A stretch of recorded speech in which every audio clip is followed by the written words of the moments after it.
Carla Rivera, un placer tenerte aquí en el estudio. Nos tiene que caer el 20, ¿de qué?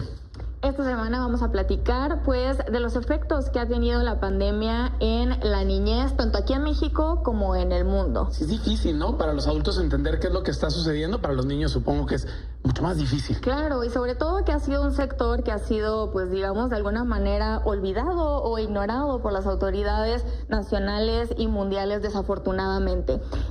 Iniciamos revisando los datos del coronavirus aquí en el país. Hasta el 22 de noviembre se reportaban 337 defunciones, lamentables defunciones de niños, niñas y adolescentes por este virus y más de 30,000, casi 31,000 casos.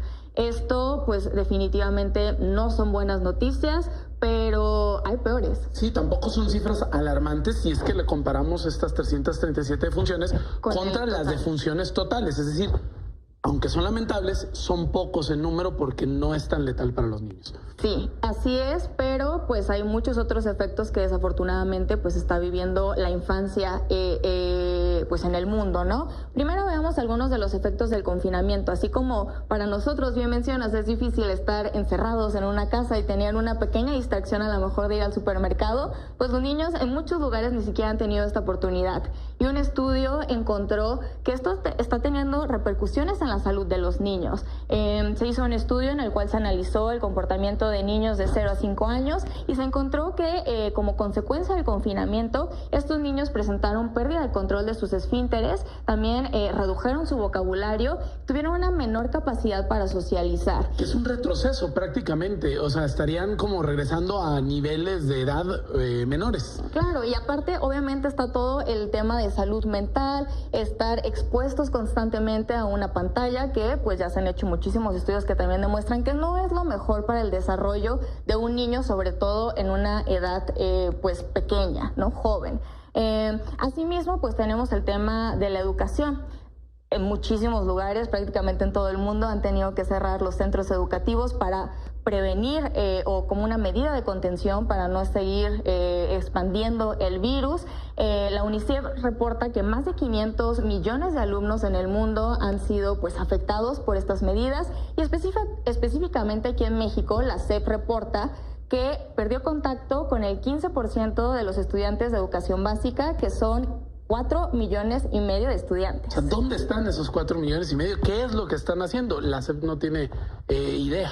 No, desafortunadamente, como ya se ha venido mencionando, bueno, pues modelo educativo que se propuso definitivamente iba pues a abrir más las brechas, iba a alejar más a los niños que de por sí pues ya tienen una situación complicada, ¿no? Que no tienen una computadora, que no tienen un televisor, que no tienen ni siquiera una radio para poder tomar estas clases. Entonces, en ese sentido, los efectos son muy importantes. El Banco Interamericano del Desarrollo hizo una proyección de cuáles serán las consecuencias de esto a futuro y la verdad es que los datos son muy alarmantes. Hizo una proyección de 3, 6 y 12 meses y ya habiendo transcurrido estos primeros 6 meses, encontró que las pérdidas o las consecuencias significan pérdidas en los salarios futuros equivalentes a porcentajes importantes del Producto Interno Bruto de ciertos países. En el caso de México, por ejemplo, las pérdidas serían del 4% del PIB.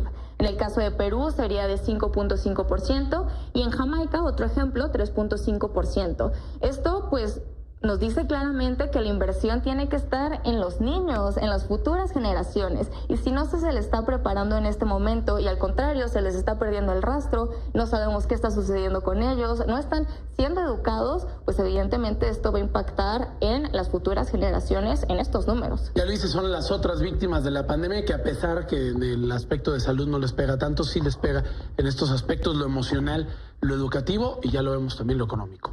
Sí, ya para terminar, la UNICEF también presenta pues unos datos bastante alarmantes, creo yo, los cuales indica que pues por este tema de la pandemia pues se han tenido que detener o pasar a segundo plano servicios de salud, servicios sociales como vacunación, como servicios de nutrición y pues no ofrecer estos servicios evidentemente también tendrá consecuencias. Por ejemplo, proyecta que en los próximos meses morirán 2 millones de niños infantiles, habrá 2 millones de muertes infantiles más de las que normalmente pues suceden ya en el mundo. También en este periodo 200,000 bebés nacerán muertos.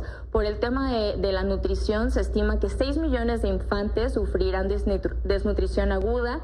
Eso también provocaría desafortunadamente muertes, principalmente en regiones como África y Asia. Y por último, pues se estima que 150 millones de niños se van a sumar a las filas de la pobreza, en los cuales pues ni siquiera van a tener acceso a educación, salud, vivienda, agua potable, nada de estas cosas básicas. Y ahí el término multidimensional, ¿no? Que es prácticamente en todas las dimensiones, son muchas dimensiones, esta pobreza, esta carencia. Sí. Bueno. Desafortunadamente estamos hablando pues de una catástrofe generacional que a lo mejor ahorita vemos como algo tan natural de lo que se está haciendo, de las medidas que se están tomando, pero desafortunadamente pues estos son solamente algunos de los efectos que tendremos y que seguramente estaremos viviendo en los próximos meses y años. Y ya veremos que si en los próximos años se pueden mitigar estos efectos de los que estás hablando. Carla Rivera, muchísimas gracias, me cayó el 20. Muy bien. Vamos nosotros hasta la pausa comercial, ya volvemos.